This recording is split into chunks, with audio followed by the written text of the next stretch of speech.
عبده ورسوله صلى الله تعالى عليه وعلى آله وأصحابه وبارك وسلم. أما بعد فأعوذ بالله من الشيطان الرجيم. بسم الله الرحمن الرحيم. وكفيكم شهيدا. وقال رسول الله صلى الله عليه وسلم: إن الله فضلني على الأنبياء. দূর দূরান্ত থেকে আগত সর্বস্তরের মুসলমান ভাইয়েরা আমার, আল্লাহ পাক রব্বুল আলামিনের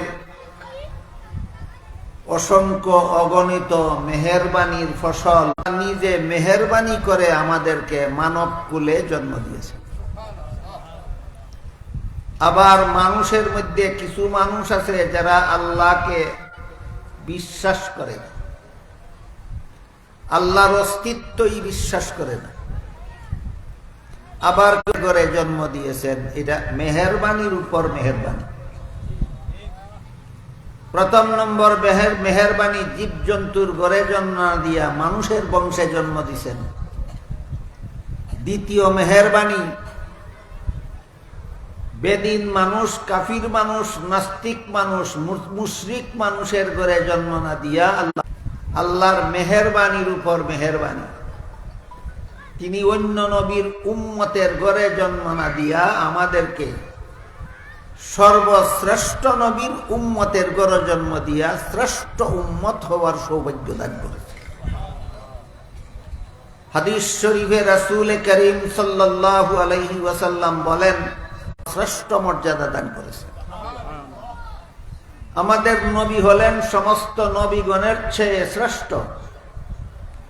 এই নবীর উম্মত বানাইয়া আল্লাহ আমাদেরকে সকল নবীর উম্মতের উপর শ্রেষ্ঠ উম্মত বানাইছে। সুতরাং আমরা হলাম শ্রেষ্ঠ নবীর শ্রেষ্ঠ উম্মত। দুনিয়াতে যে সমস্ত সুযোগ সুবিধা আল্লাহ আমাদেরকে শ্রেষ্ঠ নবীর উম্মত হওয়ার কারণে দান করেছেন, এর মধ্যে একটা হলো, আগেকার যুগের নবীর উম্মতেরা শত শত বৎসরের লম্বা হায়াত পাইত। শত শত বৎসরের লম্বা হায়াত পাইত। তারা শত শত বৎসর পর্যন্ত আল্লাহর ইবাদত বন্দেগী করে যে সওয়াব পাইত, তারিখের রাত্রিতে হতে পারে, 27 তারিখের রাতে হওয়ার সম্ভাবনা বেশি। আল্লাহ নিজেই কোরআনে বলেন, লাইলাতুল কদরি খায়রুম মিন আলফি শাহর। লাইলাতুল কদরের এক রাতের বন্দেগীর সওয়াব 83 বৎসর 4 মাস বন্দেগী করার চেয়েও বেশি।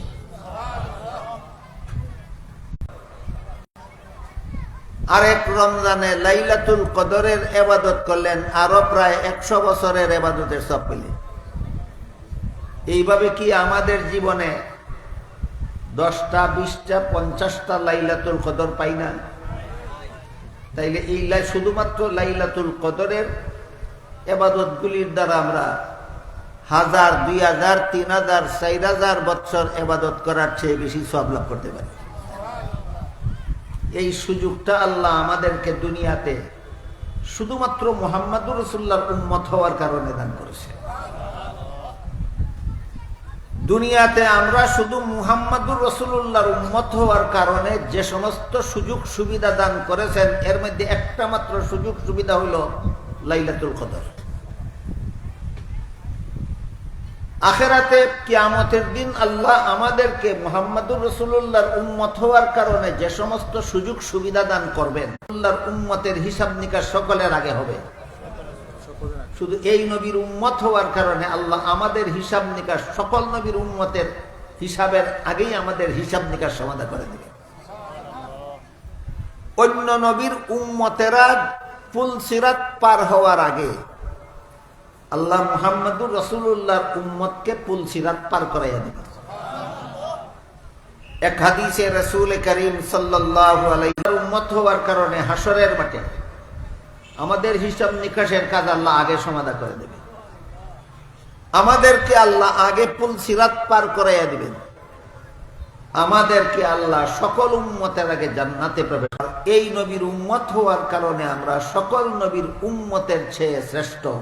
সারমর্ম হলো আমরা শ্রেষ্ঠ নবীর শ্রেষ্ঠ উম্মত। এবার আমরা একটু বোঝার চেষ্টা করি, আল্লাহ আমাদের নবীকে যত ভাবে শ্রেষ্ঠত্ব দান করেছেন, একভাবে দুই মুরসালিন বানিয়েছেন। ইমামুল মুরসালিন একটা উপাধি, এটা একমাত্র আমাদের নবীর উপাধি, আর কোন নবীর উপাধি নয়। ইমামুল মুরসালিনের অর্থ হলো সমস্ত নবী রাসূলগণের ইমাম।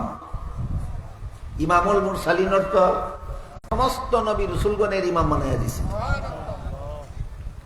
ঘটনাটা হইল মেরাজের ঘটনা। মেরাজের রাত্রে জিবরিল ফিরিস্তা আমাদের নবীকে মক্কা শরীফ থেকে নিয়ে প্রথমে বাইতুল মুকাদ্দাসে গিয়া অবতরণ করলেন। আল্লাহর হুকুমে সমস্ত নবী রাসূলগণ জামাতের সাথে 2 রাকাত নামাজ পড়ার জন্য কাতারবন্দি হয়ে দাঁড়ালেন। কিন্তু ইমামতি কে করবে? একজনের মুখের দিকে আরেকজন তাকাইতেছিলেন। এমত অবস্থায় জিবরিল ফিরিস্তা আমাদের নবীর হাত মুবারক ধরে সামনে ইমামের মুসাল্লায় নিয়ে দিয়ে বললেন, এই কারণে আমাদের নবীর উপাধি হয়েছে ইমামুল মুরসালিন। এর অর্থ সমস্ত নবী রাসূলগণের ইমাম। এই মর্যাদা আল্লাহ একমাত্র আমাদের নবীকে দিয়েছেন, আর কাউকে নয়। আজকাল অনেকে আমাদের নবীর আলাদা, আমাদের নবীর শান মান মর্যাদা সম্পর্কে বলার চেষ্টা করেন, কিন্তু বলার দ্বারা, কথার দ্বারা অন্যদের চেয়ে শ্রেষ্ঠ সাব্যস্ত করেন না, বরং অন্যদের সমান সাব্যস্ত হয়ে যায়। আমাদের স্মরণ রাখতে হবে, আমাদের নবীর মর্যাদা আল্লাহ অন্য কারো সমান নয়, সবার চেয়ে শ্রেষ্ঠ মর্যাদা দিয়েছে। কাজেই আমাদের নবীর শান মান মর্যাদা বলার সময়, শোনার সময়, বুঝার সময়, বুঝাবার সময় দুইটা কথা গুরুত্বপূর্ণভাবে লক্ষ্য রাখতে হবে। একটা কথা হলো, আমাদের নবীর এই সমস্ত শান মান মর্যাদা অন্য কারো সমান নয়, বরং সকলের চেয়ে শ্রেষ্ঠ সাব্যস্ত হতে হবে। আমি যদি আমাদের নবীর এমন মর্যাদার কথা বলি যেই মর্যাদা অন্য নবীর মধ্যেও আছে, তাইলে কি আমাদের নবীর আলাদা শান হইল? হইল না। যেমন সমস্ত নবী রাসূলগণেরও আলাদা কিছু সম্মান মর্যাদা আছে, সেগুলি সকল নবীরই আছে। এর মধ্যে সকল নবীর সমষ্টিগত একটা মর্যাদা হইল মাসুম। মাসুম একটা উপাধি, শুধু আমাদের নবীর উপাধি নয়, সকল নবীর উপাধি। এই মাসুম এর অর্থ হলো নবীগণ আজীবন বেগুনাহ। নবীগণ জীবনে কোনোদিন কোন নবী কোন রকমের গুনাহ করেন না। কোন নবী জীবনে কোনোদিন গুনাহ করেন না। এই গুণটা বোঝাবার জন্য যে শব্দটা ব্যবহার হয়, সেই শব্দটা হলো মাসুম। বুঝে থাকতে বলুন তো, মাসুম শব্দটা কি? নিন্দা করার শব্দ না প্রশংসা করার শব্দ? শুধু আমাদের নবী না সকল নবী? এখন যদি আপনি আমাদের নবীর প্রশংসা করতে গিয়ে মাসুম বলে, এটা কি আমাদের নবীর প্রশংসা হবে? এই কথাটা আজকাল অনেকে বুঝে না। এটা বুঝতে হবে, আমাদের নবীর এমন সমস্ত গুণাবলী এবং বৈশিষ্ট্য আল্লাহ কোরআনে দান করেছেন, রাসূল অনেক হাদিসে বলে দিয়েছেন, যেগুলি একমাত্র আমাদের নবীর বৈশিষ্ট্য। এই গুণ শুধু আমাদের নবীর জন্য, অন্য নবীর জন্য নয়। কাজে আমি যদি আমাদের নবীর প্রশংসা করতে গিয়ে মাসুম বলি, এই বলাটা সঠিক হলো না, কারণ মাসুম শুধু আমাদের নবী না, মাসুম, সমস্ত নবী রাসূলই মাসুম। তাই আমাদের নবীর মর্যাদা বর্ণনা করতে গিয়ে জরুরি ভিত্তিতে দুইটা কথা লক্ষ্য রাখতে হবে। এক নম্বর, আমি যে মর্যাদার কথা বলতেছি এটা যেন অন্য সকল নবীর থেকে শ্রেষ্ঠ সাব্যস্ত হয়। দুই নম্বর, আমার বর্ণিত মর্যাদা যেন কুরআন হাদিসে উল্লেখ থাকে। আমি মন গড়াভাবে নবীর মর্যাদা বললে হবে না। নবীর মর্যাদা মন গড়া বলার দরকার নাই। আমাদের নবীর মর্যাদা কারো মন গড়া যুক্তির মুখাপেক্ষী নয়। আমাদের নবীর শ্রেষ্ঠ মর্যাদার বিবরণের জন্য কুরআন হাদিস যথেষ্ট। আমাদের নবীর মর্যাদার জন্য আমার মন গড়া যুক্তির দরকার আছে না, কুরআন হাদিস যথেষ্ট। কুরআনে হাদিসটা যদি আপনারা বুঝে থাকেন সমস্ত নবী রাসূলগণের ইমাম, তাহলে বলুন তো এই মর্যাদাটা কি অন্য কারো আছে না একমাত্র আমাদের নবী? এই ঘটনাটা কি হাদিসে উল্লেখ নাই? হাদিসে উল্লেখ আছে। কাজেই আমাদের নবী ইমামুল মুরসালিন আমার যুক্তিতে না হাদিসের বিবরণ মতে? অন্যদের সমান না অন্যদের চেয়ে শ্রেষ্ঠ? এই দুই কথা নবীর মর্যাদা বর্ণনার বেলায় এই দুই কথা মনে রাখতে হবে যে আমাদের নবীর মর্যাদা কারো মন গড়া যুক্তিতে হয় না। আমাদের নবীর মর্যাদার জন্য কুরআন হাদিসের বিবরণ যথেষ্ট। দুই নম্বর, এমন মর্যাদার কথা বলা যাবে না যেটা অন্য লোকেরও আছে। বলতে হবে এমন গুণের কথা যেই গুণ আমাদের নবী ছাড়া আল্লাহর সৃষ্ট জগতে আর কারো মধ্যে নাই। শ্রেষ্ঠ, সৃষ্টির শ্রেষ্ঠ। এরকম শ্রেষ্ঠ মর্যাদা সম্বলিত একটা উপাধি হলো ইমামুল মুরসালিন, আর একটা উপাধি হলো আমাদের নবীর আরেকটা উপাধি সূচক মর্যাদা হইল খাতামুন নবিয়্যিন। একটা মর্যাদা হইল ইমামুল মুরসালিন, আর একটা মর্যাদা হলো খাতামুন নবিয়্যিন। খাতামুন নবিয়্যিনের অর্থ হইল শেষ নবী। খাতামুন নবিয়্যিনের অর্থ শেষ নবী। এটা আমাদের নবীর আলাদা মর্যাদা কিভাবে হয়? আল্লাহ কোরআনে আমাদের নবীকে খাতামুন নবিয়্যিন বলেছেন। হাদিস শরীফে রাসূল করিম সাল্লাল্লাহু আলাইহি ওয়াসাল্লাম এর ব্যাখ্যায় বলেছেন, আনা খাতামুন নবিয়্যিন লা নাবিয়্যা বাদি। আমি যে খাতামুন নবিয়্যিন এর অর্থ হলো আমার পরে আর কোনো নবী নাই, আমি শেষ নবী। কিন্তু প্রশ্ন জাগে, শেষ নবী হওয়াটা শ্রেষ্ঠ নবী হওয়ার প্রমাণ কিভাবে হয়? এই কথাটা, এই প্রশ্নের জবাবটা একটা সহজ উদাহরণের মাধ্যমে আমরা বুঝতে পারি।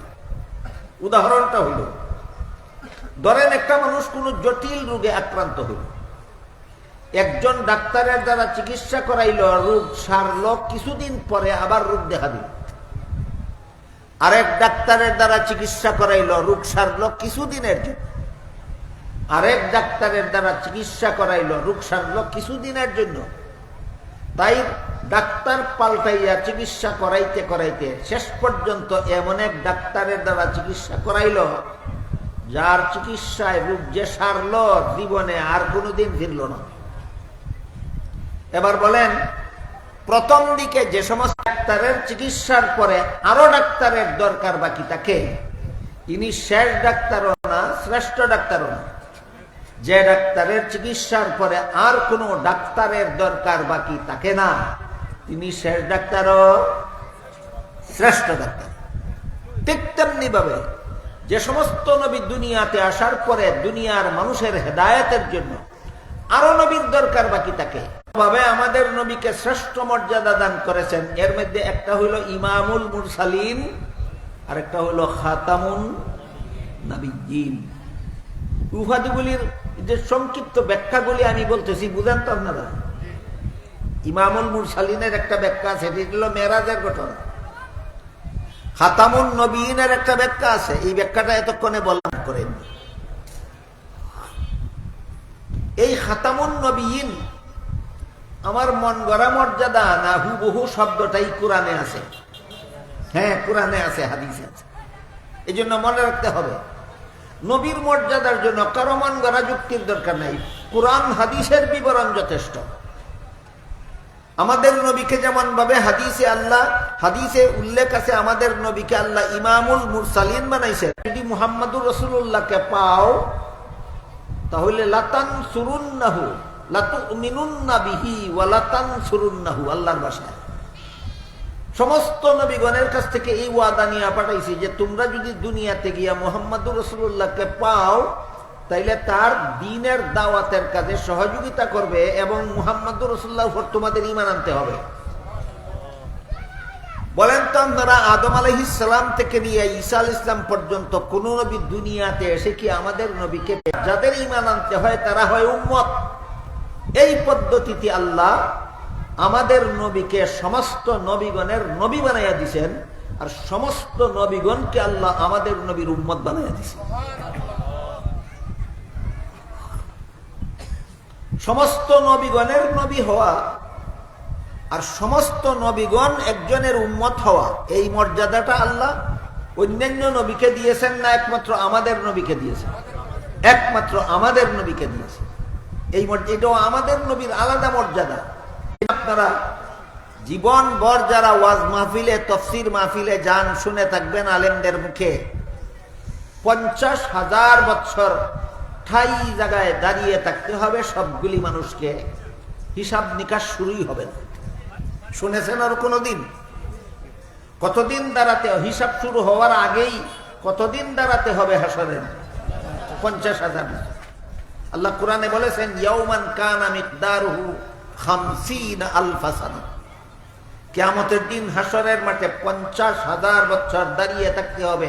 এই মহাবিপদের সময় হাসরের মাঠের মানুষ আদম আলাইহিস সালামকে অনুরোধ করবে, আল্লাহর কাছে সুপারিশ করে দিন আমাদের হিসাব নিকাশের কাজটা যেন আল্লাহ সমাধা করে দেন। আদম আলাইহিস সালাম বলবেন আমার সাহস নাই। নূহ আলাইহিস সালামকে অনুরোধ করবে, তিনিও বলবেন সাহস নাই। ইব্রাহিম আলাইহিস সালামকে অনুরোধ করা হবে, তিনিও বলবেন সাহস নাই। একমাত্র মুহাম্মাদুর রাসূলুল্লাহকে দিয়েছে। মুহাম্মাদুর রাসূলুল্লাহ, তোমরা যদি সত্যই সুপারিশের প্রস্তাব দিয়ে সফল হতে চাও, আর বিভিন্ন নবীদের দ্বারে দ্বারে ধর্ণা দিয়ে হবে না, একমাত্র মুহাম্মাদুর রাসূলুল্লাহর কাছে যাও। হযরত ঈসা আলাইহিস সালামের পরামর্শে হাসরের মাঠের মানুষ মুহাম্মাদুর রাসূলুল্লাহ সাল্লাল্লাহু আলাইহি ওয়াসাল্লামকে ওটাগুলির 4 নম্বর মর্যাদা। চতুর্থ মর্যাদা হলো আল্লাহ আমাদের নবীকে হাসরের মাঠে হিসাব নিকাশ শুরু করার সুপারিশের অধিকার শুধু আমাদের নবীকে দিবেন, আর কাউকে নয়। 5 নম্বর মর্যাদা, হাসরের মাঠে মানুষগুলি কলিজা ফাটা পিপাসু অবস্থা আমার উম্মতকে পান করাবো, আর যে উম্মত এক বিন্দু হাউজে কাউসারের পানি পান করতে পারবে তার অনন্তকাল পর্যন্ত কোনোদিন পানির পিপাসা হবে না। এই হাউজে কাউসার আল্লাহ আর কোন নবীকে দিবেন না, একমাত্র আমাদের নবীকে। একমাত্র আমাদের নবীকে দান করবেন হাউজে কাউসার। হাউজে কাউসারের পানি যে উম্মত পান করতে পারবে আল্লাহ অনন্তকাল পর্যন্ত আর কোনোদিন তার পানির পিপাসা হবে না। এই হাউজে কাউসার হইল আমাদের নবীর বৈশিষ্ট্যপূর্ণ গুণগুলির 5 নম্বর গুণ। হাউজে কাউসারের মালিক আল্লাহ আমাদের নবীকে বলেছে। এই মর্মে আল্লাহ সূরা কাউসারের শুরুতে বলেন ইন্না আ'তাইনাকাল কাউসার, আমি আপনাকে কাউসার দান করেছি। কাউসারের অনেক ব্যাখ্যা আছে, কাউসারের এত বেশি ব্যাখ্যা আছে যে ব্যাখ্যাগুলি আমাদের নবীকে আল্লাহ দান করেছেন। হাদিস শরীফে রাসূল বলেছেন হাউজে কাউসারের পানি আমার উম্মতকে পান করাবার জন্য আল্লাহ এত বিপুল পরিমাণ পিয়ালা মোতায়েন করেছেন যে পরিমাণ তারকা আল্লাহ আসমানে স্থাপন করেছেন। হাউজে কাউসারের পানি যে নবী আপনাদেরকে পান করাবেন পিয়ালার দ্বারা, পিয়ালাগুলির সংখ্যা কত? আকাশের তারকার সংখ্যা যত। এই হাউজে কাউসার হইল আমাদের নবীর বৈশিষ্ট্যপূর্ণ গুণ সমূহের 5 নম্বর গুণ। 6 নম্বর গুণ হলো রাসূল করিম সাল্লাল্লাহু আলাইহি ওয়াসাল্লাম এক হাদিসে বলেন তাযাওয়াজুল বুদুদাল বুলুদা ফাইন্নী মুকাসিরুম বিকুমুল উমামা ইয়াউমাল কিয়ামা। এটাও আমার একটা আলাদা মর্যাদা। অন্য নবীর উম্মতের চেয়ে মুহাম্মাদুর রাসূলুল্লাহর উম্মতের সংখ্যা হওয়াটাও আমাদের নবীর আলাদা মর্যাদা। আর এই সংখ্যাধিক্যটাও এই কাউসার শব্দের আরেক তফসির, আরেক ব্যাখ্যা। এক হাদিসে উল্লেখ আছে, সমস্ত জান্নাতীরা জান্নাতে চলে যাওয়ার পর দেখা যাবে সমস্ত জান্নাতীদের 3 ভাগের 1 ভাগ জান্নাতি হবে সকল নবীর উম্মত, আর 3 ভাগের 2 ভাগ জান্নাতি হবে একা মুহাম্মাদুর রাসূলুল্লাহর উম্মত। হিসাবটা কি বুঝতে পারলেন আপনারা? মুহাম্মদ রাসূলুল্লাহর উম্মতের সংখ্যা সকল নবীর উম্মতের চেয়েও ডাবল, দ্বিগুণ। এটা আমাদের নবীর 6 নম্বর মর্যাদা। 7 নম্বর মর্যাদা হলো, এক হাদিসে উল্লেখ আছে, রাসূল করিম সাল্লাল্লাহু আলাইহি ওয়াসাল্লাম বলেন, আল্লাহ আমাকে বলে দিয়েছেন আমার উম্মতের 70,000 ব্যক্তিকে আল্লাহ বিনা হিসাবে জান্নাতে দিবে। হযরত নূহ আলাইহিস সালাম সারা জীবন 950 বছর দুনিয়ার মানুষকে দাওয়াত দিয়া উম্মত পাইছিলেন মাত্র 40 জন। নূহ নবীর সর্বমোট উম্মত কজন? 40 জন। আমাদের নবী বলেন আমার উম্মত 72,000 উম্মত হবে শুধু বিনা হিসাবে জান্নাতি। কথা শোনার সাথে সাথে হযরত উমর বলেন, ওগো আল্লাহর রাসূল, আপনার 70,000 উম্মতকে আল্লাহ বিনা হিসাবে জান্নাতে দিবেন, এটা তো আল্লাহর পক্ষ থেকে বলা হয়েছে, আপনি কেন সুপারিশ করলেন না বিনা হিসাবে জান্নাতি উম্মতের সংখ্যাটা আরো বাড়াইয়া দেওয়ার জন্য? রাসূল বলেন, আমি সুপারিশ করেছি। উমর বলেন, আমার দেওয়া 70,000-এর প্রতি হাজারের সাথে আরো 70,000, আরো 70,000, আরো 70,000 করে আপনার উম্মতকে আমি বিনা হিসাবে জানাবো। তাইলে আমাদের নবীর বিনা হিসাবে জান্নাতি উম্মতের সংখ্যা এবার কত দাঁড়াইল? 70,000 পূরণ 70,000 সমান 490 কোটি। আমাদের নবীর 490 কোটি উম্মতকে আল্লাহ শুধু বিনা হিসাবে জান্নাতে দিবেন। এখানে গুরুত্বপূর্ণ ভাবে আমাদের একটা কথা জানার মতো আছে, সেটা হইল 490 কোটি বিনা হিসাবে জান্নাতি উম্মতের মধ্যে আমাদের কারো নাম আছে কিনা তালিকা, এটা একটা জানার ব্যাপার, গুরুত্বপূর্ণ আছে। আপনার নামও থাকতে পারে। কিভাবে থাকবে? আমরা জীবনে যে যত গুনাহ করি, আল্লাহর জাহান্নামের শাস্তির ভয়ে, আল্লাহর জান্নাত পাওয়ার আশায়, নবীর শাফাআত পাওয়ার আশায় যদি যথারীতি তওবা করে জীবনের সবগুলি গুনাহ ছেড়ে দেই, আর এরপরে আর গুনাহ না করে যদি মরে যাই, আমার নামটাও ওই 490 কোটির তালিকাভুক্ত করে দেওয়া। এবার বুঝে থাকতে বলুন তো, আমাদের নবীর 490 কোটি উম্মত যে বিনা হিসেবে জান্নাতে যাবে, এদের তালিকাভুক্ত কি আমাদের হওয়ার সুযোগ আছে? হ্যাঁ, সুযোগ আছে। কি?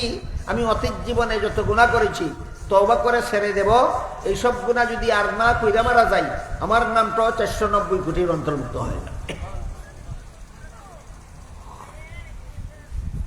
একবার আল্লাহ পাক রব্বুল আলামিন একটা বিশেষ কারণবশত নবীর কাছে কোরআনের আয়াত নাজিল করা বন্ধ রেখেছিলেন।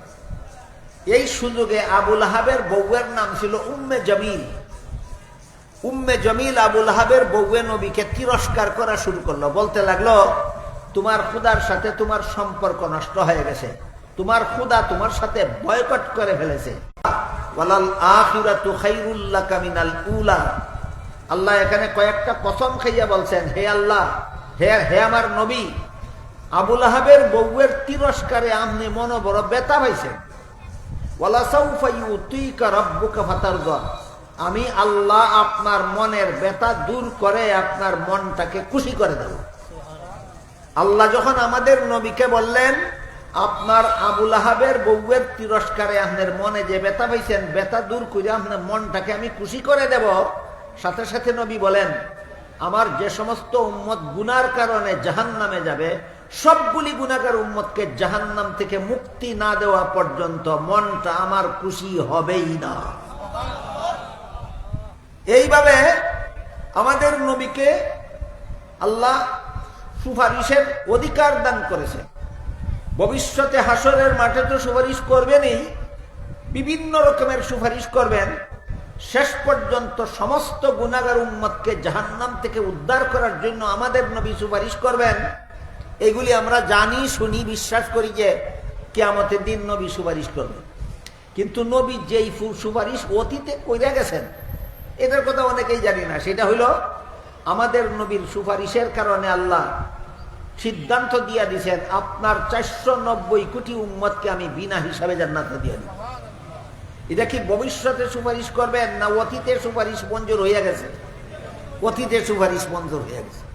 এইভাবে কোরআনে এবং হাদিসে আমাদের নবীর যে সমস্ত আলাদা শান মান মর্যাদার বিবরণ পরিষ্কার ভাষায় উল্লেখ আছে, এইগুলি বলতে থাকলে রাত পোহাইয়া যাবে, নবীর শান মান মর্যাদার বিবরণ শেষ হবে না। এই জন্য প্রথমেই বলেছি, যদি বিস্তারিত বিবরণ কারো মনে না থাকে, শুধু একটা কথা মনে রাখতে পারি আমরা জীবন ভর যে আমাদের নবীকে আল্লাহ সৃষ্টির শ্রেষ্ঠ মর্যাদা দান করেছেন। এটা মনে থাকবে কিনা? আমাদের নবীর মর্যাদা সৃষ্টির শ্রেষ্ঠ। তাই আল্লাহ আমাদের সবাইকে এই শ্রেষ্ঠ নবীর উম্মত হওয়ার যে সৌভাগ্য দান করেছেন, শ্রেষ্ঠ নবীর উম্মত এর দায়িত্ব পালন করে নবীর সুন্নতি জীবন যাপন করে হাসরের মাঠে নবীর সুপারিশে যেন আমরা, নবীর শাফাত পাইয়া যেন আমরা, নবীর হাউজে কাউসারের পানি পাইয়া যেন আমরা বিনা হিসাবে জান্নাতে যেতে পারি। আল্লাহ আমাদের সবাইকে তৌফিক দান করুন, আমিন। সুবহান রাব্বিকা রাব্বিল ইজ্জাতি আম্মা ইয়াসিফুনা ওয়া সালামুন আলাল মুরসালিন ওয়ালহামদুলিল্লাহি রাব্বিল আলামিন।